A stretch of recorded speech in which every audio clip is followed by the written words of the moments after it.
आदरणीय दर्शकहरू नमस्कार। म जगदीश खरेल। आजको हट सिटमा म भर्खरै मात्र राप्रपा परित्याग गरेर नेपाली कङ्ग्रेसमा प्रवेश गर्नुभएका पूर्व मन्त्री सुनिल बहादुर थापासँग कुराकानी गर्नेछु। उहाँसँग विशेष गरेर राप्रपा किन परित्याग गर्नुभयो, नेपाली कङ्ग्रेस नै किन प्रवेश गर्नुभयो र अबको आगामी राजनीतिक यात्राहरू कतिको चुनौतीपूर्ण रहनेछन् र त्यसलाई चिर्ने उहाँसँग अस्त्रहरू के छ त। उहाँको बुबाको विरासत नेपाली राजनीतिमा अलि गरुङ्गो गहकिलो खालको छ। पूर्व प्रधानमन्त्री सूर्यबहादुर थापाका पुत्र समेत रहनुभएका सुनिल थापा अब राजनीतिक यात्रा कसरी अगाडि बढाउँदै हुनुहुन्छ, केही अन्तरङ्ग कुराकानी गर्नेछु। स्वागत छ तपाईँलाई। हस्, धन्यवाद। नमस्कार जगदीश। सन्चै हुनुहुन्छ? एकदम ठिक छु।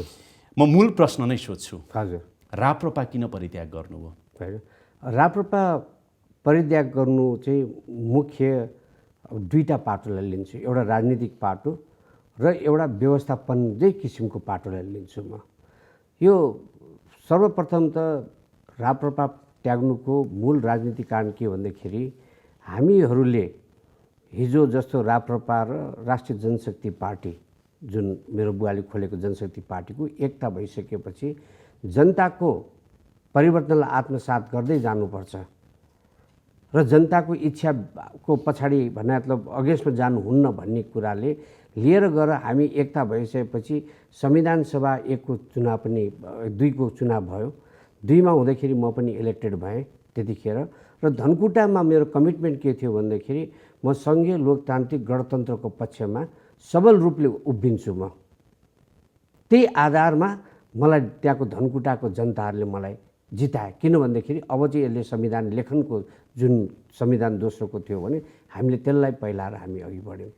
तर घटनाक्रमले के गरिदियो भन्दाखेरि राप्रपाभित्र चाहिँ विचलन आयो। कहिले मिल्ने, कहिले फुट्ने, कहिले हलो बोकेको छ, कहिले गाई बोकेको छ। त्यसले गर्दाखेरि एउटा जनतामा चाहिँ निराशपूर्ण र भने त यो पार्टी चाहिँ आश लाग्दो पार्टी नै भएन र त्यसले गर्दाखेरि फेरि हाम्रो के अरे सैद्धान्तिक पक्षलाई विचलित पार्यो। र तेस्रो पक्ष के भन्दा हिजो सूर्यबहादुर थापाले लिएको जुन मूलनीति थियो, दुईवटा मूलनीति थियो उहाँले छोडेर जानुभएको हामीलाई। एउटा नेपालमा अब पावर ब्यालेन्स गर्नको लागि संसदवादी दल र संसदबाट बाहिर बसेका सबै लोकतान्त्रिक पार्टीहरू एक ठाउँमा उभिनुपर्छ र त्यसको के अरे लिडरसिप, नेतृत्व नेपाली कङ्ग्रेसले लिनुपर्छ भन्ने थियो भने अर्को चाहिँ यो परिवर्तनलाई आत्मसात गर्दै जानुपर्छ भन्ने कुरालाई चाहिँ राप्रपाले यो मूल नीति र सैद्धान्तिक पक्षमा नै आफूलाई विचलित भएर चाहिँ अहिले अगाडि बढेको अवस्था भएकोले म त्यो ठाउँमा अटाउन सकिनँ। समय आयो कि जुन समयले मलाई भन्यो सुनिल थापा अब त चाहिँ भने त घर सर्नु है भनेर मेरो इन्स्टिङ्क्ट, मेरो भित्रको आत्माले भनेपछि एउटा ठुलो बलको साथ म भने त नेपाली कङ्ग्रेसमा म गएँ। राप्रपाभित्र नेता कार्यकर्ताहरूले सुनिल थापामा विचलन आयो, निष्ठामाथि नै, तपाईँको निष्ठामाथि नै उनीहरूले प्रश्न गरे र तपाईँमा विचलन आएर तपाईँ कङ्ग्रेसमा जानुभयो भन्ने आरोप लागेको छ नि, सुन्नुभएको छ नि तपाईँले? मैले सुने, तर म जसले त्यो कुरा गर्छ नि म उहाँहरूलाई चुनौती दिन्छु कि म विचलित भयो कि नेतृत्व वर्गले विचलित भएर बाहिर बस्यो। हिजो नेपालको संविधान लेखेर बाहिर आइसकेपछि ओ हामीले नेपालको संविधान लेखे, हामी त्यो 4 दलभित्रका मान्छे भनेर भन्ने, उत्कृष्ट संविधान भनेर राष्ट्रिय अन्तर्राष्ट्रिय क्षेत्रमा जाने। त्यतिखेर मलाई तत्काल याद छ कि राप्रपाका भने त त्यतिखेर सङ्घीय मन्त्री पनि हुनुहुन्थ्यो। उहाँहरू चाहिँ जिल्ला जिल्लामा गएर भने त्यो संविधान असाध्यै राम्रो छ यसलाई। तपाईँले त बुबालाई पनि धोका दिनुभयो, सूर्यबहादुर थापालाई। त्यसो भन्छन् राप्रपाका नेता। होइन, धोका त उनीहरूले भन्ने, अब उनीहरूलाई के भने उनीहरू आफै विचलित भइसकेपछि एउटा ठाउँ त देखाउनु पर्यो। पञ्चहरूको पृष्ठभूमि बोकेको, पूर्व पञ्चहरूले नेतृत्व गरेको, चाहे राप्रपा भन्नुहोस्, राप्रपा प्रजातान्त्रिक भन्नुहोस्, संयुक्त भन्नुहोस्, राष्ट्रवादी भन्नुहोस्, विभिन्न पुच्छर जोडिएका नाम जति भए पनि, तपाईँको गुट उपगुट समूह भए पनि पूर्व पञ्चहरूले नेतृत्व गरेको राप्रपा, जहाँ संवैधानिक राजतन्त्र र बहुदलीय प्रजातन्त्रलाई 47 पछि आत्मसात गरिएको थियो र 72 सालमा बनेको संविधानले पछिल्लो समयमा संविधान मान्छौँ भन्नेसम्मको अवस्थामा हुनुहुन्थ्यो। तर तपाईँहरूको मन, मुटु, मस्तिष्कभित्र संवैधानिक राजतन्त्र, बहुदलीय प्रजातन्त्र र हिन्दू धर्म त्यो चाहिँ रहिरहेको छ। त्यसलाई सुनिल थापाले धोका दियो। होइन, उहाँहरूले धोका दिनुभएको, मैले होइन। मैले मेरो राजनीतिक जीवन गणतन्त्र आइसकेपछि गरेको नम्बर 1। हिजो गणतन्त्र पद्धतिमा जानुभन्दा अगाडि राष्ट्रिय जनशक्ति पार्टीले नेपालको परिवर्तनलाई आत्मसात गर्दै जानुपर्छ र जनताले दिएको मतलाई चाहिँ कदर गर्नुपर्छ भनेपछि जब सङ्घीय लोकतान्त्रिक गणतन्त्र नेपालमा चाहिँ डाक्टर प्रकाश चन्द्र लोनी, अर्जुन राई र फुलमती हाम्रो 3टा रिप्रेजेन्टेटिभ थियो पार्लिमेन्टमा, त्यतिखेरको पार्लिमेन्टमा। उहाँले गणतन्त्रको पक्षमा भोट दिएको नम्बर 1। मैले दोस्रो भने मैले हिजो त्यो संविधान, नेपालको संविधान बनाउने सरकारमा म थिएँ र त्यो सरकारले को समयमा जारी गरेको संविधानप्रति म एकदम कटिबद्धता छु। हेर्नुहोस्, मेरो हर कुरामा मैले हर इन्टरभ्यूमा नि यही नै भन्दै आएको छु र सूर्यबहादुर थापाले पनि उहाँ स्वर्गीय हुनुभन्दा केही महिना अगाडि दिएको अन्तर्वार्ता सायद मलाई अन्नपूर्ण पोस्टमा के भनेको थियो भन्दाखेरि अब नेपालमा राज संस्थाको औचित्य समाप्त भयो, अब गणतन्त्रको नयाँ आयाम थपिएको हुनाले हामी सबै त्यसैमा लाएर जानुपर्छ भन्ने थियो। हो, राजतन्त्रको औचित्य सकिएको हो। त्यतिखेर उहाँले भनेकै हो। अब संवैधानिक राजतन्त्र अब अथवा सेरेमोनियल राजतन्त्र कुनै पनि किसिमको राजतन्त्रको अवशेष यो मुलुकमा आवश्यक छैन, सम्भव छैन भन्ने नै सुनिल थापाको पनि बुझाइ हो।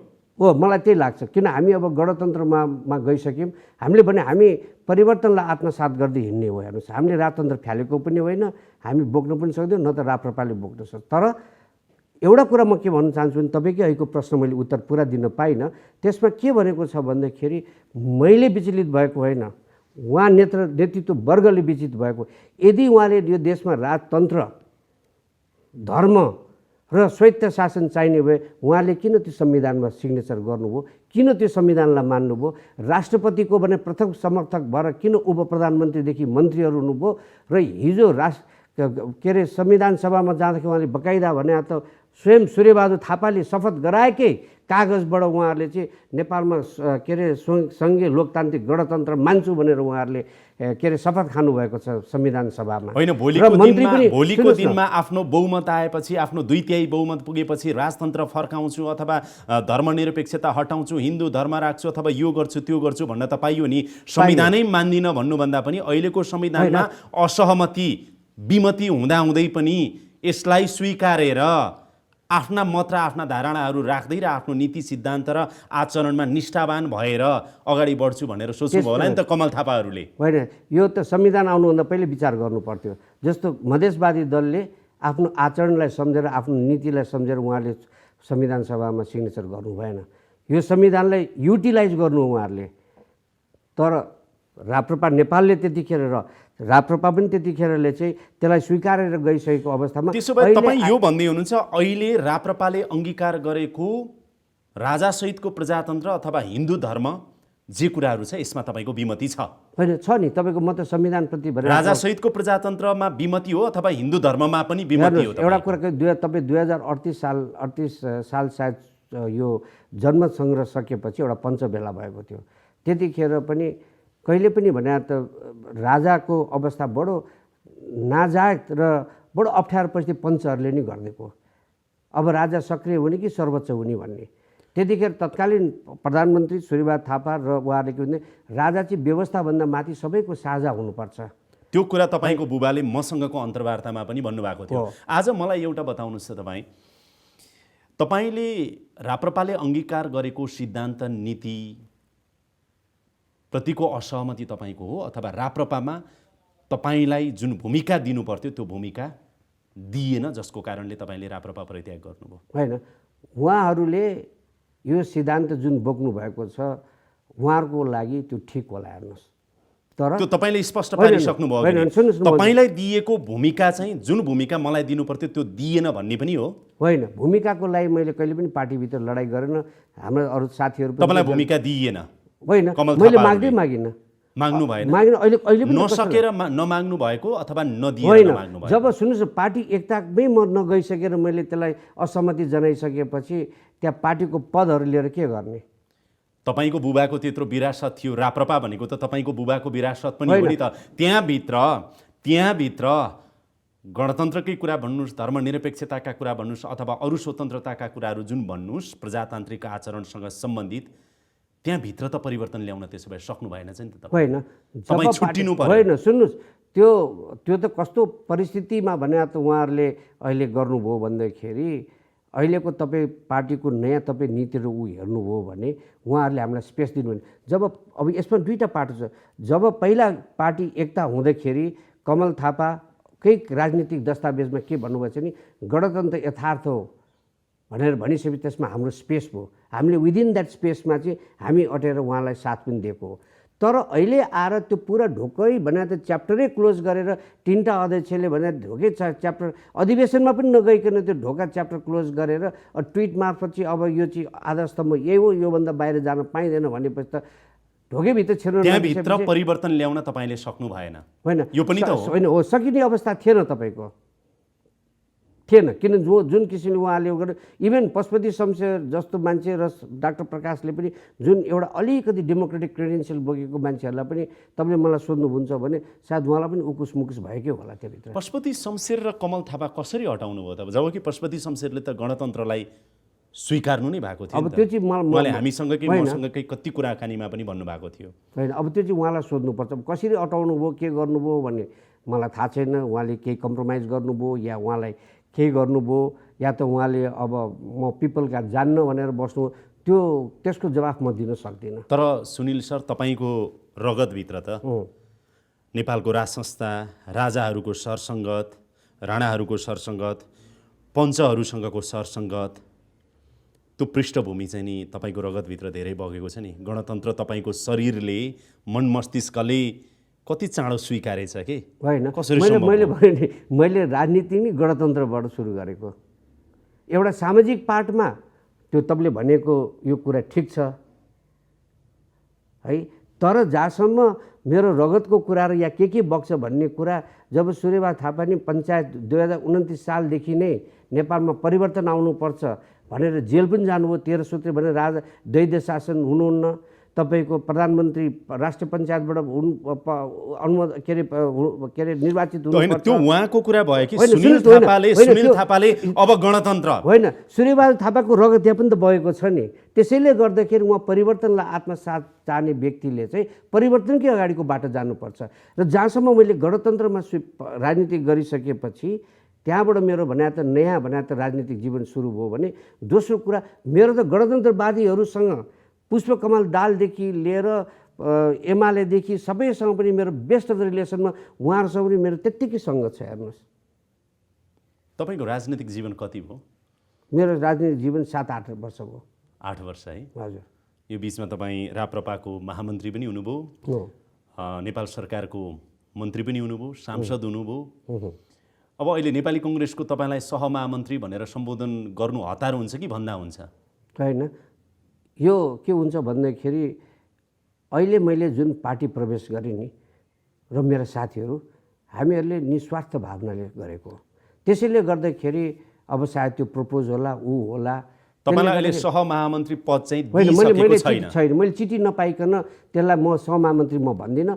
अहिले म नेपाली कङ्ग्रेसको साधारण सदस्य हो। हेर्नुहोस् र म र मेरो साथीहरू त्यहाँ जाँदाखेरि कुनै ब्ल्याक एन्ड व्हाइटमा हामीले कुनै सम्झौता गरेका छैनौँ। हामीले के भन्यो भनेदेखि कति साथी लिएर तपाईँ नेपाली कङ्ग्रेस प्रवेश गर्नु भएको छ अहिले?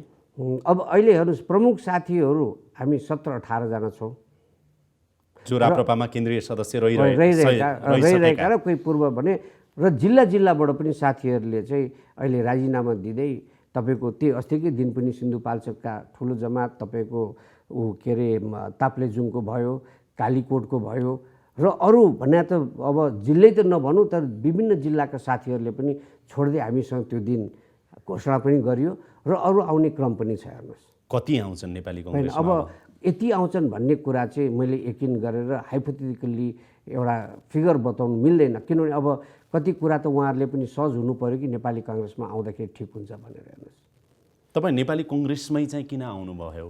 नेकपामा किन जानु भएन? अथवा जनता समाजवादी पार्टी भन्ने अर्को छ त्यता पनि किन जानु भएन? कङ्ग्रेसमै किन?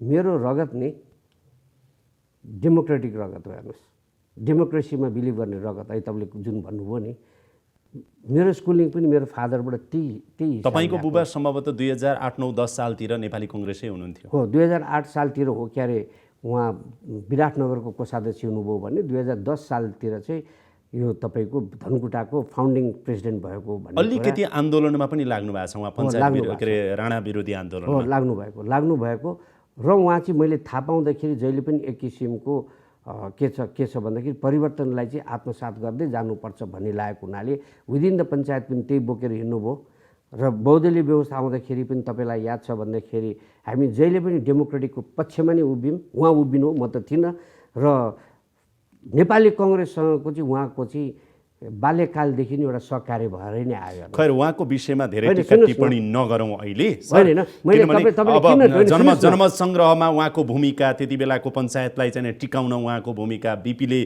मनमनै गर्नुभएका असहमतिका कुरा, बीपीको सन्दर्भमा उहाँले बोल्नुभएका कुराहरू ती पनि जोडिन्छन्। त्यो मात्रै नभएर पञ्चायतको यो 30 वर्षे पञ्चायतलाई जरा गाडेर टिकाइराख्न कुनै पनि नेपालको राजनीतिज्ञको भूमिका छ भने त्यो सूर्यबहादुर थापाको छ।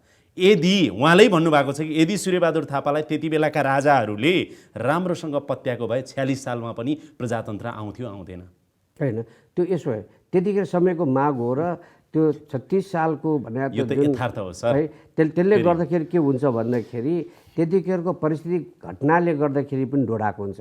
तर उहाँले के भनेर गरेछन् तपाईँले हेर्नु भने सुधारेको पञ्चायती व्यवस्थाको भने त पञ्चायतभित्र सुधार हुनुपर्छ भनेर त्यो व्यवस्थाभित्र पनि सुधारको ठाउँहरू छ भनेर अघि बढेको।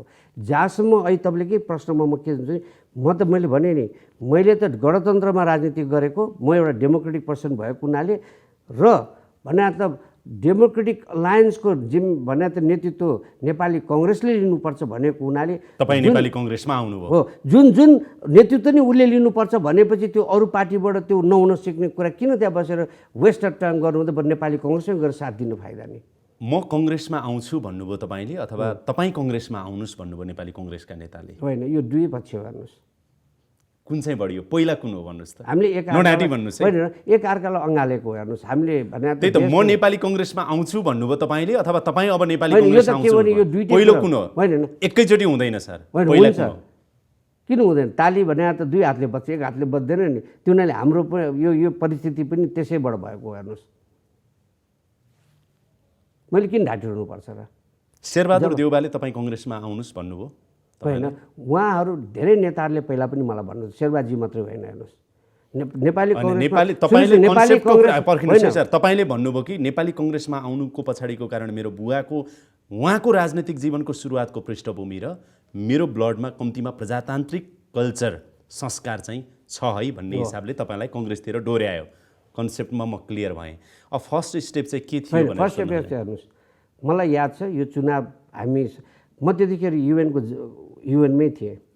हो, मद्रासमा म युएनमा हुँदाखेरि रामचन्द्रजी पौडेल भने त प्रतिनिधि सभाको अध्यक्ष हुनुहुन्थ्यो, सभामुख हुनुहुन्थ्यो। मैले उहाँहरू त्यहाँ आउँदाखेरि म त्यो ठाउँमा भएको हुनाले उहाँलाई भेट्न जाँदाखेरि उहाँले कि तपाईँहरू जस्तो मान्छे सूर्यबहादुर थापाको यत्रो हुन्छ, किन तपाईँ भनेर जारी खाएर बस्नुहुन्छ, आउनुहोस् अब आएर नेपाली कङ्ग्रेसमा डेमोक्रेसीलाई स्ट्रेन्थन गर्नुपर्छ भनेर रामचन्द्र पौडेलले पहिला भन्नुभयो। पहिला होटेल छोला सेरेटनमा, फेरि भन्छु होटेल छोला सेरेटनमा उहाँ तिरुपति घुम्न जानुभएको थियो। के भन्दाखेरि यो सर्वपक्ष तपाईँको दलहरूलाई लिएर। र पछिल्लो समयमा पनि यहाँ आउँदाखेरि पनि उहाँले एकचोटि होटेल एउटा के बिहाको रिसेप्सनको आउँदाखेरि अब नेपालमा डेमोक्रेटिक अलायन्स काम नलाग्ने भयो सुनिजी, आउनुहोस् हामीसँग भनेर बसेर काम गरौँ, तपाईँहरू जस्तो यङ मान्छे डेमोक्रेसी स्ट्रेन्थन गर्नुपर्छ भनेर भन्नुभएको थियो। तर मैले त्यतिको भने त इन्ट्रेस्ट गरेको थिइनँ। त्यसपछि अहिले आउँदाखेरि त्यसपछि के भयो भन्नुहोस् त? होइन, त्यसपछि अब एवं भन्ने त रितले अरू साथीभाइ नेपाली कङ्ग्रेसको साथीभाइहरूको पनि कुरा भयो। धनकुटाका जिल्लाका भने मेरै साथीहरूले पनि प्लस नेपाली कङ्ग्रेसको by and large rank and फाइलले पनि अब तपाईँ आउनुभयो भने एउटा भने त नेपाली कङ्ग्रेसलाई एउटा फाइदै हुन्छ जो भन्दाखेरि। अनि त्यसपछि मैले पनि विचार विमर्श गर्न थालेँ। किन भन्दाखेरि एक ठाउँमा लामो समय बसिसकेपछि अर्को घरमा सर्नको लागि चाहिँ बडो कठिन हुन्छ। किनभने धेरै कुराहरूले चाहिँ कठिन भयो नि। तपाईँको सामाजिक कुरा आउँछ, तपाईँको राजनीतिक कुराहरू आउँछ होइन। त्यसले गर्दाखेरि राप्रपाको यत्रो विरासत छोड्दाखेरि जुन दिन राजीनामा लेख्नुभयो नि तपाईँहरूले संयुक्त रूपमा, मन कतिको संवेदनशील भएको थियो नि? अहिले पनि छ नि। के सोच्नुभयो भन्नुहोस् त? जस्तो होइन, मैले राप्रपा छोड्दैछु है म भन्ने त भयो होला। म मेन्टली प्रिपेयर्ड भएँ, मलाई धेरै टाइम लाग्यो हेर्नुहोस्। तर त्यो छेड चाहिँ के थियो भन्दाखेरि अब फड्को नमारिकन हुँदैन। जो मान्छे धारमा बसेर ऊ गरेपछि उसले कहिले पनि निर्णय लिन नसक्ने अवस्था भएको हुनाले मैले त्यतिखेर अब मेरो नयाँ राजनीतिक जीवनको यात्रा चाहिँ नेपाली कङ्ग्रेसबाट हुनै पर्छ भनेर अनि त्यतिखेर मैले सिग्नेचर गर्दाखेरि मैले गल्ती गरेँ या सही गरेँ भविष्यले देखाउँछ भनेर मैले साइन गरेँ। राप्रपाको ढुङ्गाबाट तपाईँ जम्प गरेर नेपाली कङ्ग्रेसको ढुङ्गामा आउनु फड्को मारे अब मैले। शेरबहादुर देउवासँग तपाईँको कङ्ग्रेस प्रवेश गर्ने सन्दर्भमा कहिले कुरा भएको थियो र के कुरा भएको थियो? होइन, उहाँले एकचोटि त गर्दाखेरि भेट्न म गएँ, कोही साथी बुढानीलकण्ठै गएँ, कुरासुरा भयो भने आउनुहोस् भन्नुभयो उहाँले, तपाईँ जस्तो मान्छे यङ मान्छेहरू भन्ने भयो, त्यस्तो विस्तृतमा कुरा भएन। त्यसपछि विभिन्न वरिष्ठ नेताहरूसँग कुनै दिन पदको कुरा गरिनँ मैले। त्यो तपाईँले भन्नुपर्छ होइन, भन्नुपर्छ होइन, तर जनताले पत्याउनु पर्छ भन्ने छैन। होइन, अब त्यो त जनताको कुरा हेर्नुहोस्, पत्याउने नपत्याउने जनताको कुरा हो। मैले भन्नु पर्दाखेरि कुनै दिन पनि तिनीहरूले तपाईँ किन आउनुपर्छ भन्नुभयो त शेरबहादुर देउवाले नेपाली कङ्ग्रेसमा? सुनिल थापा किन होइन, सुनिल थापा आइसकेपछि के हुन्छ भने एउटा धनकुटा स्ट्रङ हुन्छ। हामी जहिले पनि पूर्व स्ट्रङ हुन्छ, पूर्व त डेफिनेटली पनि हुने, किनभने धनकुटाको इतिहासमा कम्पेरिटिभली शेरबहादुर देउवाको लागि पूर्व अलिकति कमजोरै छ। नेपाली कङ्ग्रेसको लागि हुन्छ, नेपाली कङ्ग्रेसको लागि हुन्छ। मैले शेरबहादुर देउवाको लागि भनेर होइन, अब तपाईँले शेरबहादुर भन्नु, म समस्त रूप भनेर नेपाली कङ्ग्रेस स्ट्रङ भएन, म पनि स्ट्रङ हुन्छु, शेरबहादुरजी स्ट्रङ हुनुहुन्छ, रामचन्द्रजी स्ट्रङ हुनुहुन्छ। नेपाली कङ्ग्रेस स्ट्रङ हुन त मिनेन्द्र रिजाल नीति हुनुहुन्छ, शेखर कोइराला पनि हुनुहुन्छ, महेश आचार्य हामी सबै सँगै हुनुहुन्छ नि। होइन, हामी सँगै बसेर सहयात्रा हुनुहुन्छ। होइन, सुन्नुहोस् न, के छ भने हातमा हात मिलाएर गएपछि अरू थप स्ट्रङ हुन्छ। हेर्नुहोस्, हुनुहुन्छ मभन्दा बरु सिनियर नेताहरू हुनुहुन्छ, म उहाँहरूलाई मान पनि गर्छु, मैले सम्मान पनि गर्नुपर्छ। तर के छ भन्दाखेरि कुनै दिन मैले ब्ल्याक एन्ड व्हाइटमा न त मैले सिग्नेचर गरेर मलाई यो पद दिनुपर्छ, मेरो साथीहरूलाई यो दिनुपर्छ भनेर, र त्यो भन्नु आवश्यक पनि किन ठानिनँ भन्दाखेरि मैले नेपाली कङ्ग्रेससँगको मेरो आफ्नै 5 वर्षमा लामो, 5 वर्ष लामो त होइन, एकदम ब्रिफ तर असाध्यै राम्रो सहकार्य गरेर मैले अघि बढ्न सकेँ। किन म स्वर्गीय सुशील कोइरालाजीको म सरकारमा मन्त्री थिएँ, मलाई एकदम ट्रस्ट गर्नुहुन्थ्यो। मलाई उद्योग वाणिज्य आपूर्ति मन्त्री दिँदाखेरि पनि जब पश्चिममा त्यत्रो भनेर त बाढी जाँदाखेरि उहाँले मलाई नै विश्वास गरेर मलाई पठाउनु, उहाँले है मैले आफ्नो काम देखाउन सकेँ होला। आइलिङ्गममा भएको व्यापक भनेर त रेडिकल चेन्जेस र आइलिङ्गमको पलट पनि मैले गर्दाखेरि उहाँ खुसी हुनुभयो। नेपाली कङ्ग्रेसको हेर्नुभयो भने त गिरिजाबाबुसँग सूर्यबहादुर थापाको केमिस्ट्री असाध्यै राम्रो। पछिल्लो समयमा 52-53 पछि जुन राप्रपासँग चाहिँ सरकार बन्ने कुराहरू आयो, सूर्यबहादुर थापा र कङ्ग्रेसको केमिस्ट्री मिल्यो, चन्दको एमालेतिर मिल्यो। पछिल्लो 62-63 को अब पछाडि पनि यो माघ 19 को कदमको सन्दर्भमा पनि अलिकति सूर्यबहादुर थापाको चाहिँ अलिकति अलायन्स जस्तो अघोषित रूपमा चाहिँ कङ्ग्रेससँगै गिरिजाबाबुसँग थियो, होइन त? झन्डै पार्टी नै फुट्यो भनौँ न। हजुर, कति कुराहरूले त्यसले गर्दाखेरि म के भन्छु भन्दाखेरि त्यो एउटा थियो भने अर्को कुरा स्वयं शेरबहादुर के अरे देउबाको गभर्मेन्टमा पनि म उद्योग मन्त्री बसेँ र मेरो भने मतलब प्रत्यक्ष रूपले मेरो क्षमता र ऊ सब भने त शेरबहादुरजीले त गज एउटा कुरा भन्नुहोस् त सर, तपाईँलाई त्यति बेलादेखि नै अब म सुनिल थापा मेरो राजनीतिक भविष्य चाहिँ यो राप्रपा भन्ने पार्टीतिर छैन, अब बिस्तारै कङ्ग्रेसतिर अगाडि बढ्नको लागि मेरो 1, 2, 3 यस्ता कदमहरू चाहिँ कङ्ग्रेसतिरै निकट हुँदै अगाडि बढाउनुपर्छ भनेरै सोच्नुभयो? 70 त्यस्तो सोचेको थिएन त। धेरै व्यक्तिले के सोच्थ्यो भन्दाखेरि सुनिल बहादुर थापा भने कङ्ग्रेसमै जान्छ, यो कङ्ग्रेस कुनै न कुनै दिन कङ्ग्रेसमा जान्छ भने त्यो धेरै चर्चा परिचर्चा पनि आयो तब यो गर्नुभन्दा अगाडि। र फेरि मलाई फाइदा के भयो भने त्यो दुईवटा मैले कम्युनिस्टको सरकारमा गइनँ, हेर्नुहोस् है, न त उसको के अरे हाम्रो के अरे केपी ओलीको सरकारमा पनि गइनँ, म त सक्थेँ नि जानलाई त है। यता प्रचण्ड मैले दुइटै डेमोक्रेटिक भने त कङ्ग्रेसको नेतृत्वमै नि मैले चुज पनि भयो, मलाई पठाइयो पनि। त्यसले गर्दा उहाँहरूले पनि र त्यो क्याबिनेटमा बस्दै विभिन्न साथीहरूसँग पनि कुरा गर्दाखेरि बस्दाखेरि हामी धेरै नजिक भएर गऱ्यौँ। तर त्यतिखेर चाहिँ नेपाली कङ्ग्रेसमा जानुपर्छ सुनिल थापाले भनेर चाहिँ मलाई चटक्कै भने त त्यतातिर त्यतिको भने त डोराउने या मन बहलाउने या तपाईँको जौँ भन्ने चाहिँ मलाई भएको थिएन। 2-3 दिन मात्रै भयो तपाईँ कङ्ग्रेस प्रवेश गरेको। कहिलेकाहीँ राति सुत्दा हुन्छ नि यसो सम्झिँदा, हैट म कङ्ग्रेस नेता हो र, कङ्ग्रेसको कार्यकर्ता हो र, म कङ्ग्रेसी हो र भने जस्तो त मनमा आउँदैन नि अहिले आजभोलि भने? लागेको छैन मलाई। मैले आफूले के सोचेँ भने म र मेरो साथीले जुन निर्णय गऱ्यौँ त्यो उपयुक्त थियो, जाने ठाउँ पनि त्यही थियो। धनकुटाको आम जनता जो मेरो पार्टीका छन् उहाँहरूले पनि म अस्ति 3 दिन गएँ उहाँहरूको म्यान्डेट लिनको लागि। म के गरौँ भन्दाखेरि उहाँहरू सबैले जाने ठाउँ त्यही हो सुनिलजी। तपाईँलाई थाहा छ नेपाली कङ्ग्रेसभित्र जति भद्रगोल, अव्यवस्था, अस्तव्यस्त, मनलागीपन सायद नेपालको अरू पार्टीमा छैन। होइन होला, अब म त भर्खर छिर्दैछु, तर त्यो भर्खर छिरेर नयाँ घरमा आएको र त्यो घर त तपाईँ कतिचोटि देख्नु भएको छ, त्यहाँका नेता कतिचोटि भेट्नु भएको छ। सुन्नुहोस् न, सुनिल थापा नेपाली कङ्ग्रेसमा कसरी टिक्ला? अब सबभन्दा ज्वलन्त प्रश्न यो छ। सुन्नुहोस् न, त्यो घरमा गोलमाल छ, ऊ छ, त्यो छ भनेर जानै हुन्न, तपाईँको भविष्य अन्धकार छ भन्ने कुरा गऱ्यो भने तपाईँ हामी अन्धकार त भनिनँ मैले, अनिश्चित छ। अनिश्चित म कहीँ पनि टिक्दिनँ। अब राजा महाराजा भएर पद मात्रै चाहेर बस्ने भए राप्रपामा पनि बसे पनि हुन्थ्यो। हेर्नुहोस्, राप्रपाको न त कुनै कार्यक्रम छ, न त हामी जनताका गयौँ, हामी कति भइसक्यो भन्दाखेरि। तर जस्तो सुकै गरेर राजनीतिक मान्छेले जहिले पनि चुनौतीलाई खेप्नुपर्छ र चुनौतीको साथ अघि गरेर अब म सफल हुने नहुने त्यो टोटली मेरोमा भर पर्छ। म आजको दिनमा तपाईँ र म कुरा गरिराख्दाखेरि नेपाली कङ्ग्रेसको केन्द्रीय कार्यालयमा रामचन्द्र पौडेल पक्षले संस्थापन पक्ष शेरबहादुर देउबाका विरुद्धमा असहमतिको पत्र सायद पढ्दै हुनुहुन्छ होला। तपाईँ र म कुराकानी गरिरहेको बिचमा देउबाका क्रियाकलापमाथि उहाँहरूको तीव्र असन्तुष्टि छ। तपाईँलाई मैले जोड्न चाहेको कुरा के भने कङ्ग्रेसभित्रै देउबा गुट, सिटौला गुट, पौडेल गुट, शेखर गुट, अर्को गुट, यति गुट, गुटभित्र पनि उपगुट, उपगुटभित्र पनि अर्को गुट, यति धेरै गुटभित्र यति धेरै चाहिँ नि तपाईँको तानातान, होइन, खुराफाती तपाईँ कसरी टलरेट गर्नुहुन्छ होला?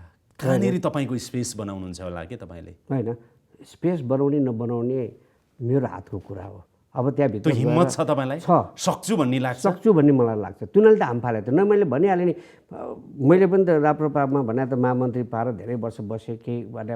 तपाईँलाई थाहा छ, तपाईँलाई थाहा छ, तपाईँको बुबा सम्भवतः नेपालको सबैभन्दा कलिलो उमेरमा प्रधानमन्त्री बनेको व्यक्ति हो। सम्भवतः सबैभन्दा कलिलो उमेर, सम्भवतः 39-40 वर्षको उमेरमा। होइन, त्योभन्दा यङमै हो, बिलो 40। बिलो 40 मै हो। 40 भन्दा तल जस्तै लाग्छ मलाई। 4 चोटि प्रधानमन्त्री बन्नुभयो तपाईँको बुवा, होइन? 5 चोटि। त्यो पनि 3वटा राजा फेर्नुभयो तपाईँको बुवाले, महेन्द्र, वीरेन्द्र, ज्ञानेन्द्र। र मुलुकको राजनीतिमा पञ्चायत, प्रजातन्त्र र गणतन्त्रसम्म पनि मुलुकको राजनीतिको एउटा केन्द्रमा उहाँ सधैँ बसिराख्नुभयो।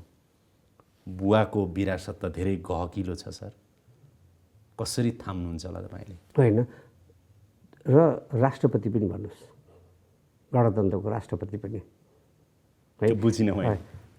उहाँले पनि त फर्स्ट इन्टरिम स्पिकर हुँदाखेरि राष्ट्रपतिबाट शपथ खाएर अरूहरूलाई शपथ खुवाएको हो नि त। त्यो पनि मैले जोडेको है। खैर, होइन, यसो हुन्छ नि, विरासत थाम्नैकै लागि मैले पनि राजनीति गरेँ हो। नभए म भने त युएनको जागिरमा आफै किसिमले रमाएर बस्थेँ होला म। तर मलाई पनि के लाग्यो भन्दाखेरि 25 वर्ष युएनमा बसिसकेपछि अब टाइम भयो कि नेपालमा गएर आफ्नो अब बाँकी जीवन चाहिँ राजनीतिको मार्फत चाहिँ जनतालाई सेवा गरौँ। बुवाले एउटा यस्तो ठुलो मलाई स्पेस बनाइदिएको छ र त्यो स्पेसमा म अड्छु भनेर म आएको। तर अब विरासतको जब कुरा गर्दाखेरि चाहिँ के हुन्छ भन्दाखेरि हामीले पनि र मैले पनि के हेर्नुपर्छ भन्दाखेरि उहाँको अल्टिमेट गोल के थियो त नेपालको लागि? उहाँको जहिले पनि के थियो भने दिगो प्रजातान्त्रिक शक्ति नेपालमा रहिरहोस् र नेपाल एउटा प्रजातान्त्रिक देश हुनुपर्छ र प्रजातान्त्रिक शक्ति स्ट्रङ हुनुपर्छ भन्ने, त्यसैलाई मध्यनजर ल्याएर त्यसैलाई चाहिँ भने त अघि बढाउनको लागि जाने।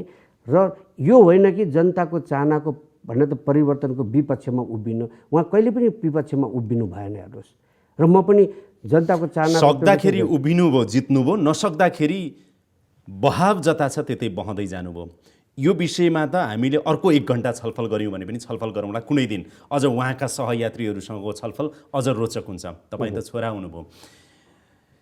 तपाईँ राप्रपाको महामन्त्री अथवा नेपाल सरकारको पूर्व मन्त्री अथवा सुनिल थापा जसले 5-7 वर्षको राजनीतिक जीवन यहाँसम्म बितायो, राप्रपाको महामन्त्री हुँदासम्म पनि तपाईँ बुवाको विरासतमै हुर्किएर महामन्त्री बन्नुभयो अथवा बुबाकै जुत्तामा तपाईँले खुट्टा राख्नु भएको हो भनेर मैले भने त गलत हुँदैन नि? छैन, गलत हुँदैन। मैले उहाँकै भने त के अरे उहाँकै के भन्छ आशीर्वाद र उहाँकै उस गरेर मैले राजनीतिक सुरु गरेको हेर्नु। अब त्यहाँबाट त्यो राप्रपाको डुङ्गाबाट राप्रपाको महामन्त्रीसम्मको पदबाट अब नेपाली कङ्ग्रेसको डुङ्गामा जम्प गर्नु चाहिँ तपाईँलाई बुवाले आफू मर्नुभन्दा अगाडि अथवा यो 5-7 वर्षको राजनीतिक जीवनमा अब के भन्नुहुन्थ्यो बुवाले, छोरा अब चाहिँ बिस्तारै प्रजातान्त्रिक अलायन्सतिरै तिम्रो भविष्य राम्रो हुन्छ, देश जनताको भविष्य राम्रो हुन्छ भनेर बुवाले पहिले भन्नुभएको थियो, अथवा तपाईँ आफ्नो स्वविवेकले अहिले जम्प गर्दै एउटा कुरा के छ भन्दाखेरि मलाई याद छ, सायद उहाँ स्वर्गीय हुनुभन्दा 2 दिन अगाडिको कुरा हो। वैशाख 3 गतेतिर होइन, बुवा स्वर्गीय भएको 2 गते हो। यो चैतको यो लास्ट विक अन्तिम जब उहाँको शैल्य चैत 5 गते उहाँको जन्मदिन थियो हो है। अनि त्यो शैल्य चिकित्सा सकिएपछि उहाँलाई जब कोठामा ल्याएपछि राजनीतिक कुराहरू हुन्थ्यो, उहाँ गर्दाखेरि धेरै कुराहरू पनि उहाँले बताउनु भयो। के भन्नुभयो है? अब उहाँले राजनीतिक कुरामा उहाँले के गर्नु भने, म जहिले पनि सफल भएको कारण किन भन्दाखेरि 2टा कारण। म जहिले पनि उदारवाद पक्षमा मैले काम गरेँ, मैले मेरो जीवनमा म कहिले पनि पछाडि फर्केर मैले उ गरिनँ। दोस्रो कुरा उहाँले के भन्नुभयो भने कहिले पनि ग्रे एरियामा नबस्नु। तेस्रो कुरा त्यो भनेको ग्रे एरिया भने यो बिचमा नबस्नु, एउटा साइड जहिले पनि लिएर बस्नु। किनभने ग्रेमा बस्दाखेरि तपाईँको जे कलर हाल्दाखेरि पनि त्यो डर्टी हुन्छ भन्ने उहाँको, कि ब्ल्याकमा बस्नु कि व्हाइटमै बस्नु, not in the grey area. तेस्रो कुरा त जुन आफ्नो राजनीतिक पद्धतिलाई त अघि बढाएर जाँदैछस् र तैँले कुनै पनि दिन केही डिसिजन गर्नु छ भन्दाखेरि बोल्ड डिसिजन गर्नु। त्यो बोल्ड डिसिजन गर्नको लागि कहिले पनि नकाम्नु, गुड अर फर ब्याड, र त्यो लिइसकेपछि कहिले पनि नपस्ताउनु। बरु त्यसलाई चाहिँ अब मेरो लक्ष्यलाई नै, मेरो लक्ष्य नै यसैबाट हुन्छ भनेर त्यसलाई अघि बढ्नु भनेपछि मैले त्यतिखेर 2टा बोल्ड निर्णय गरेँ त्यसपछि है। अब एउटा कुरा भन्दाखेरि बडो नमिठो पनि हुन्छ कसैलाई। प्लिज भन्नुहोस्। जब धनकुटाको सिटमा जुन स्वर्गीय थापाले जितेको समानुपातिकबाट आएको सिटमा हामी गएर चाहिँ अध्यक्ष पशुपति शमशेरलाई चाहिँ पुरानो निर्णय अनुसार धनकुटालाई दिनुहोस् भन्दाखेरि उहाँले दिन मान्नु भएन। नभएपछि एउटा बोल्ड निर्णय गरौँ गरेर अब उहाँसँग चाहिँ हामी सहयात्रा गर्न सक्दैनौँ। किन भन्दाखेरि धनकुटाले जितेको, धनकुटाले पाएको यदि गर्नु थियो भने हामीले प्रस्ताव पनि के, यदि धनकुटालाई नदिने हो भने त्यसो निर्णय तपाईँ फेरिदिनुहोस्, त्यतिखेर गरेको निर्णयलाई फेरेर सबैलाई रिकल गर्नुहोस् या नयाँ मान्छे पठाउनु, होइन भने धनकुटालाई दिएको उहाँले दिनु भएन। नभएपछि हामीले एउटा बोल्ड निर्णय गरेर हामीले प्रकाश चन्द्रजी पहिला हामीसँगै अध्यक्ष भएको हुनाले उहाँसँग कुराएर हामीले उहाँलाई साथ दियौँ। त्यो एउटा बोल्ड निर्णय थियो मेरो लागि। दोस्रो बोल्ड निर्णय अहिले जुन मैले गरेँ, तपाईँले भन्नुभयो नि मलाई कठिन थियो यो निर्णय गर्नलाई, कहिले कहिले म भावुक पनि भएँ। र उहाँले पनि के भन्नुहुन्थ्यो भने बुवाले चाहिँ त्यसै क्रममा जे निर्णय गर्दाखेरि बोल्ड गर्नु, भावुक नहुनु भनेपछि त्यो दिन पनि मैले जब यो निर्णय गरेँ नि, गर्दाखेरि म धनकुटामा थिएँ। धनकुटाको जनता मेरो कार्यकर्ता, मेरो साथीभाइले जब मलाई म्यान्डेट दिइसके म यहाँ पनि आएर गर्न सक्थेँ, तर मैले होइन। काठमाडौँ जाँदा नजाँदा धेरै प्रेसरहरू पनि बिल्डअप हुन्छ। नेपाल यही हो भनेपछि अब जब निर्णय नै लिनुपर्छ भने चाहिँ ठोकौँ भनेर मैले धनकुटाबाट नि मैले यो निर्णय लिएर मैले राजीनामा दिएको। भावुक भएँ, दुखित पनि भएँ, तर उहाँलाई सम्झेर whether for good or for bad I have to do it भनेर मैले गरेँ। तर मलाई भित्री मनमा के थियो भन्दाखेरि म सेल पनि गर्न सक्छु, टाइम लाग्ला तर म सेल गर्छु भनेर, सेल भनेको बग्छु भनेर मैले लिएको निर्णय हो। तपाईँको राजनीतिक भविष्य अब के होला त? होइन, अब नेपाली काङ्ग्रेसमा भर्खर छिरेको छु, हेर्नुहोस् अब महाधिवेशन पनि आउँदैछ। अब अर्को एउटा फाइदा मलाई महाधिवेशनमा होमिँदाखेरि मलाई एउटा फाइदा के हुन्छ भन्दाखेरि नेपालभरिका भने त नेपाली काङ्ग्रेसका साथीभाइहरूलाई पनि चिनिन्छ। अहिले कतिले मेरो नाम सुने होलान्, कतिको नाम मैले सुनेको छु, कतिसँग मेरो सहकार्य पनि हुन्छ। अब त्यहाँबाट चाहिँ अन्त मेरो नयाँ यो राजनीतिकको यो भने महायज्ञ हुँदैछ। अब त्यो महायज्ञले मलाई कहाँ गएर थन्काउँछ, के हुन्छ भन्ने कुरा चाहिँ त्यसलाई पनि परिकल्पना गरेर अहिले नै म हार्छु, अहिले नै जित्छु भन्ने म हेर्दिनँ। हार जित भइ नै रहन्छ, तर निरन्तर यो बाटोमा लाग्छु म। कमल थापा, पशुपति शमशेर, डाक्टर प्रकाश चन्द्र लोहनीले यो बिचमा केही भन्नुभयो, फोन गर्नुभयो? होइन, एकता अधिवेशनमा तपाईँ आउनुहोस् भनेर मलाई भन्नुभएको थियो, फोन गर्नुभएको थियो। अहिले तपाईँ कांग्रेसमा गएपछि पशुपति शमशेरसँग मेरो लामो बहस भयो यो पार्टीको यो दस्तावेजपछि। डाक साहबले तपाईँ किन जानुहुन्छ मात्रै भन्नुभयो त्यस्तो उसमा, यो अलिक निकै अगाडिको कुरा। कमलजीले चाहिँ होइन अहिले सुनिल अहिलेको हाम्रो पार्टीको नीति नै यही हुन्छ र यसैलाई फलो गर, गणतन्त्र भने त 10-15 वर्षपछिको यात्रा होला भन्नुभयो। तर त्यसले मेरो मन या मलाई उहाँले कन्भिन्स गर्न सक्नु भएन। गणतन्त्रको यात्रा त सुरु नै भइसकेको थियो नि 2072 सालको भने त कन्स्टिट्युसन पछि भनेर गरेँ। तर हाल यता आएर मैले राजीनामा दिइसकेपछि कुनै वार्ता भएको छैन, बरु हरिबाजी र नवराजीसँग चाहिँ मेरो वार्ता भयो। फर्किनुस् भन्नेहरू भएनन् केन्द्रीय नेताहरू राप्रपामा? होइन, अब ट्विटर र उसमा के अरे फेसबुक मार्फत चाहिँ मैले पढेँ। तर तिनवटा धेरै आलोचना पनि गरेका छन्।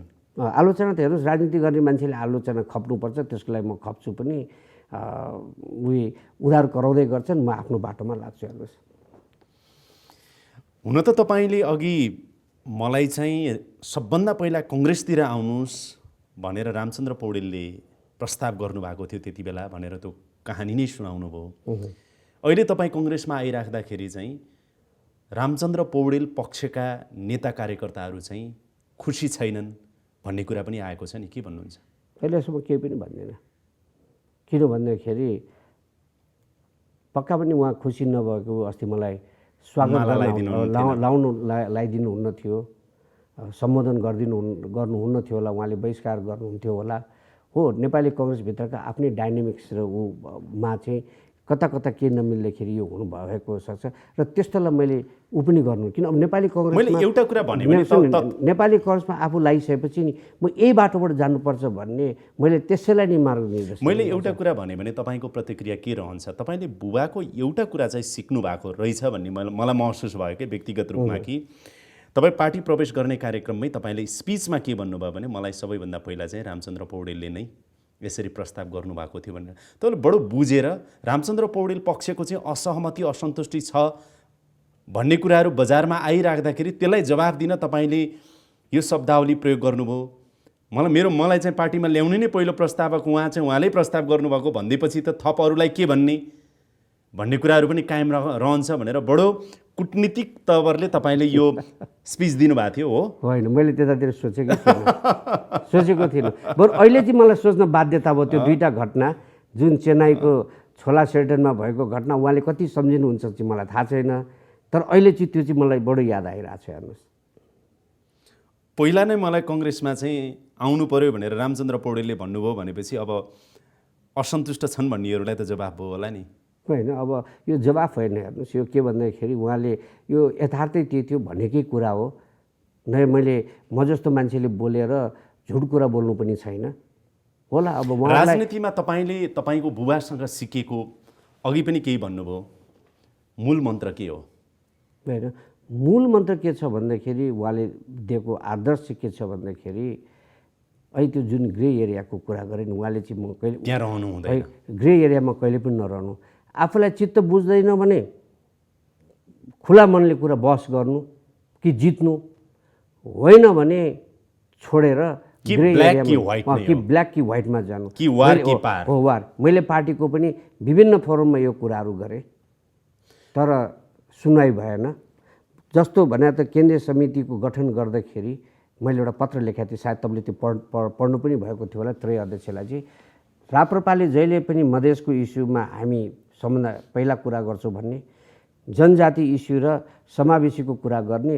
तर आज यत्रो सचिवालय बन्दाखेरि चाहिँ एउटा मधेसबाट समुदायबाट रिप्रेजेन्ट नहुनु, महिलाबाट नहुनु भनेपछि यो त पुरा संविधानले जुन एउटा प्रावधान गरेको के भन्छ त्यो दस्तावेजलाई नै यसले उल्टाइदियो।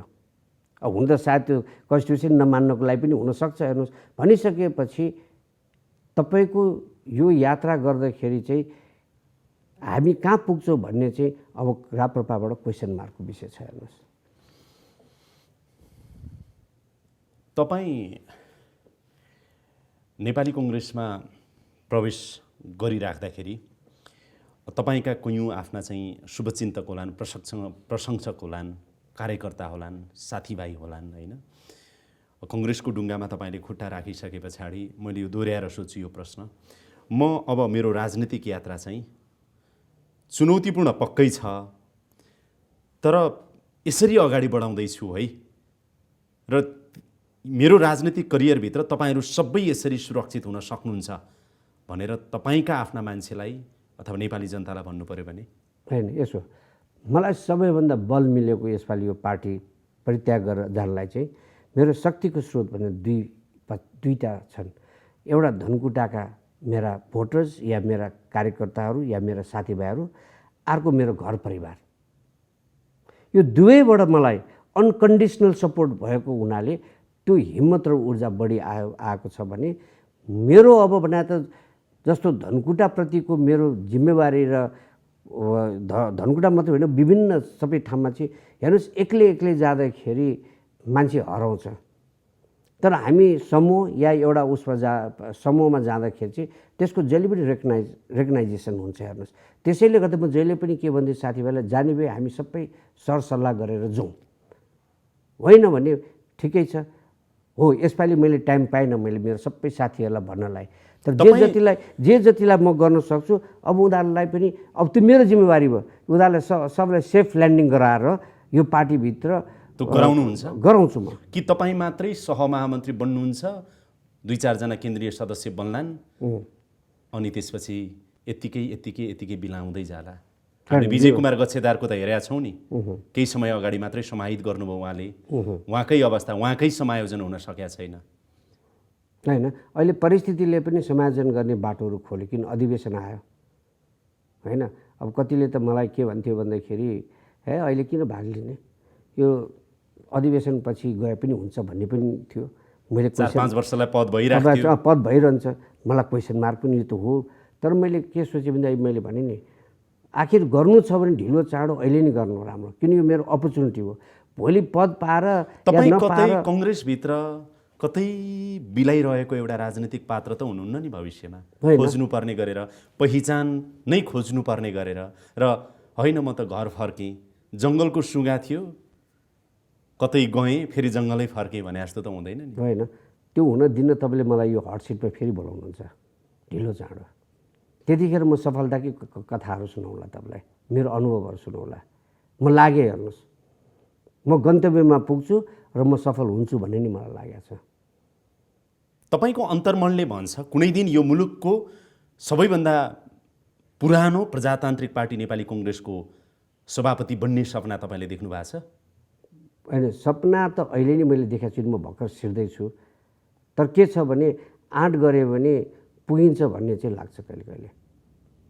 यो मुलुकको प्रधानमन्त्री म पनि बन्नुपर्छ एक दिन भन्ने तपाईँलाई लाग्छ? होइन, अब म अरूको जस्तो राजनीतिमा जोगी बन्न आएको चाहिँ म भन्दिनँ, तर आँट र भने त सबैको सहयोग भएर त्यसमा त हेर्नुहोस् मैले पनि काम गरेर देखाउनु पऱ्यो नि, गर्दाखेरि किन हुन सक्दैन। कसले सोचेको थियो पञ्चायत सकिएको 5 वर्ष 6 वर्षमै सूर्यबहादुर थापा र लोकेशजी पनि प्राइम मिनिस्टर हुन्छ भनेर? त्यो पोलिटिक्समा नथिङ इज इम्पोसिबल। हेर्नुहोस्, परिस्थितिले जन्माउने हो र त्यो परिस्थितिभित्र आफूलाई कसरी पोजिसनिङ गर्ने त आफ्नो भरमा पर्छ। हेर्नुहोस्, पाइलामा काँडा छन्, पाइलामा ठेस लाग्छ, हरेक पाइलामा रुख चढ्दा खुट्टा तान्नेहरू धेरै छन्, यति धेरै छन् झन् राजनीतिमा त झन् धेरै छन्। त्यसैले त राजनीति त एकदमै घृणित खेल, डटी गेम भनेर आम जनताले बुझ्छन्। सरसर्ती नेपालमा हेर्दा त्यो देखिन्छ भने कि कसरी टिक्नु होला र राजनीतिक भविष्य बनाउनु होला सुनिल थापाज्यू? होइन, त्यसलाई त अब आफूले च्यालेन्जको साथ बढ्दै जानुपर्छ, जति ठाउँमा हुन्छ पन्छाउँदै जानुपर्छ। हेर्नुहोस्, अहिले नै तपाईँको अहिलेको प्रश्नले मलाई हतोत्साहित नबनाउनुहोस् न है। म आँट भने त ऊ गर्छु भनेर नि मैले लागेको हो नि। अब सुविधाको जिन्दगी र सुविधाको भने के अरे ऊ गर्ने भए त म राप्रपामै बस्थेँ नि, तर मेरो एथिकले मानेन। जुन दिन मेरो तर तपाईँलाई पूर्व पञ्चको त दाग लागिरहेको छ नि, म पञ्च नै कसरी दिनु होला? होइन, म पञ्च भएर मैले भने मेरो राजनीतिक सुरुवातै भने त गणतन्त्रबाट भयो। तर तपाईँको लिगेसी नि होइन, लिगेसी पनि मेटिसक्यो नि। तपाईँको कुन चाहिँ पार्टीमा पूर्व पञ्च छैन भन्नुहोस् त मलाई? एमालेमा खोज्नु भने त्यत्तिकै छन्, कङ्ग्रेसमा खोज्नु तपाईँको यो तर्कले कतिलाई कतिन्जेल कन्भिन्स गर्न सकिराख्नु होला फेरि? कुन पूर्व पञ्च भन्ने होइन, म सबैलाई गणतन्त्रपछि पञ्चायतको एउटा हिस्ट्री नै त्यो मात्रै भन्दा त समाप्त तपाईँलाई एउटा भइसकेको क्रस क्वेसन सोध्यो भनेदेखि नेपाली कङ्ग्रेसभित्र जिल्ला सभापति पनि हुन नपाएका, गाउँपालिकाको सभापति पनि हुन नपाएका, 40 वर्ष राजनीति गरेका, प्रजातन्त्रको लागि लडेका नेता कार्यकर्ता सयौँ हजारौँ छन्। आज सुनिल बहादुर थापा कङ्ग्रेसको ढुङ्गामा आउने बित्तिकै सम्भवतः सहमहामन्त्री पाउनु होला, केन्द्रीय राजनीति होला, धनकुटाबाट तपाईँ सांसद आगामी दिनमा लड्नु होला, भविष्यमा तपाईँले भन्नुभएको छ पार्टी सभापतिसम्मको तपाईँको लक्ष्य छ, भोलिको दिनमा प्रधानमन्त्रीसम्मको लक्ष्य छ, राजनीतिक करियर यसरी अगाडि बढाउँछु भन्ने छ भनेपछि त होइन त्यो त सबै चिर्नुपर्छ होइन, त्यो तपाईँले। चिर्नुपर्छ, त्यो त डेफिनेटली चिर्नुपर्छ। हेर्नुहोस् त्यो त नचिरिकन भने त सर्टकटको बाटोमा सफल हुँदैन। हेर्नुहोस् आखिर सबै मेहनतै गर्नुपर्छ, मेहनत गरेर हर अपर्च्युनिटीलाई चाहिँ सदुपयोग गरेर र त्यसैबाट सिक्दै पनि जानुपर्छ। अब मैले राजनीतिमा झन् बढी सिक्ने मौका मैले पाएँ। हिजो मान्छेले भन्थ्यो सुनिल थापा सूर्यबहादुर थापाको छोरा भएर पद पाएर राप्रपामा नेता बन्यो भन्ने थियो। होला के हदसम्म त्यसलाई म इन्कार गर्दिनँ, त्यो लिगेसी र त्यो उसले। तर यो लडाइँ चाहिँ तपाईँको आफ्नो हो, यो यो लडाइँ सङ्घर्ष आफ्नो हो, मेरो आफ्नो। नेपाली कङ्ग्रेस प्रवेश गर्नु अघि तपाईँले भन्नुभयो सूर्यबहादुर थापाको लिगेसी आफ्नो ठाउँमा होला, तर यो चाहिँ सुनिल बहादुर थापाको आफ्नो र आफ्ना साथीभाइ समर्थकको र परिवारको साथको आफ्नो विवेकपूर्ण निर्णय हो। एब्सोल्युटली। अब यो लडाइँ जोखिम तपाईँले मोलेको, अब जोखिम मैले मोलेर म अघि बढ्दै। तपाईँको खास अग्नि परीक्षा अब सुरु हुन्छ राजनीतिक जीवन। एकदम ठिक भन्नु तपाईँले, त्यसलाई म सहर्ष स्वीकार्छु पनि। राप्रपाका नेता कार्यकर्तालाई तपाईँ के भन्नुहुन्छ र नेपाली कङ्ग्रेसका आम नेता कार्यकर्तालाई तपाईँ के भन्नुहुन्छ? होइन, पहिला त राप्रपाको नेता र उहाँहरूप्रति म आभार व्यक्त गर्न चाहन्छु। म उहाँहरूलाई के भन्नुहुन्छ भने गइसकेको मान्छेलाई गाली गर्नुभन्दा आफ्नो घर पहिला बनाउनुहोस्। अब मलाई गाली गरेर मेरो साथीहरूलाई टिक्का टिप्पणी गरेर उहाँहरूलाई फाइदा हुँदैन। त्यसले म अब यदि म बस्दाखेरि त्यो घर बिग्रेको थियो या के थियो भन्दाखेरि या भने त अब बनाउने मौका छ हो, तपाईँलाई बनाउने मौका होला, त्यतातिर तपाईँ ध्यान खर्च गर्नुहोस्, यतातिर ध्यान खर्च नगर्नुहोस्। तर जुन साथीहरूले मलाई यत्रो 7 वर्षको यात्रामा साथ दिनुभयो र भने त अध्यक्षहरूले मलाई पटक पटक मन्त्री बनाउने जुन चेष्टा गर्नुभयो र मसँग लागेको सबै साथीहरूलाई म आभार र धन्यवाद व्यक्त गर्न चाहन्छु। र साथै अब नेपालको अहिलेको पावर अफ ब्यालेन्समा हिँड्नको लागि चाहिँ तपाईँको डेमोक्रेटिक इन्स्टिट्युसनलाई स्ट्रङ बनाउनलाई त्यो नेपाली काङ्ग्रेस मात्रै हो। त्यसैले गर्दाखेरि नेपाली काङ्ग्रेसमा आबद्ध भएर काम गरौँ भन्ने आह्वान म यहीँबाट पनि गर्छु। र साथै नेपाली कङ्ग्रेसका सब साथीहरूलाई चाहिँ म बडो उत्साहीका साथ नेपाली कङ्ग्रेसभित्र छिरेको हुनाले चाहिँ तपाईँहरूको पनि सहयोग साथको साथ म अघि बढ्छु भन्ने र उहाँहरूको पनि सहयोग र साथ मिलोस् भन्ने मैले अपेक्षा गरेको छु। आफ्नो कार्यकालमा सूर्यबहादुर थापाको विशेष गरेर भारतसँग असाध्यै राम्रो निकटको मित्रवत सम्बन्ध, नजिकको सम्बन्ध थियो। सम्भवतः अहिले पनि तपाईँ भारत जाँदाखेरि अनौपचारिक रूपमा औपचारिक रूपमा अलिअलि जानकारी हुन्छ, त्यहाँका नेता कार्यकर्ताहरूसँग विभिन्न सरकारवालाहरूसँग अहिले पनि भेट भइरहेको छ क्यारे। उहाँहरूको पनि सद्भाव तपाईँसँग अहिले कङ्ग्रेस प्रवेश गरिराख्दाखेरि भएको होला। मेरो सबै अन्तर्राष्ट्रिय क्षेत्रबाट भयो। हेर्नुहोस् किन मेरो युएनको पनि लामो एक्सपिरियन्स भएको हुनाले मलाई केही अमेरिकाको सेनेटर्सहरूले पनि you made a right decision Sunil, best of lock भने भारतबाट पनि आयो। श्रीलङ्का पनि मेरा केही साथीहरू छन् जो अहिले मन्त्रीमण्डलमा छन्, उहाँहरूले पनि मलाई शुभकामना दिनुभयो। त्यसले गर्दाखेरि सायद म नेपाली कङ्ग्रेसमा गएको चाहिँ मैले पाएको इन्फर्मेसन अनुसार कङ्ग्रेसका साथीहरू पनि खुसी छन् र सबैबाट चाहिँ मलाई चाहिँ खुसी व्यक्त नै गर्नुभएको छ। तिनीहरूले मलाई कुनै प्रस्ताव भएको छैन। धेरै धेरै धन्यवाद छ सर। तपाईँको अबको आगामी राजनीतिक यात्रा सफल रहोस्, हामी शुभकामना दिन्छौँ। यो समय, संवाद अनि कुराकानीको लागि धेरै धेरै धन्यवाद सर। धन्यवाद जगदीश, नमस्कार।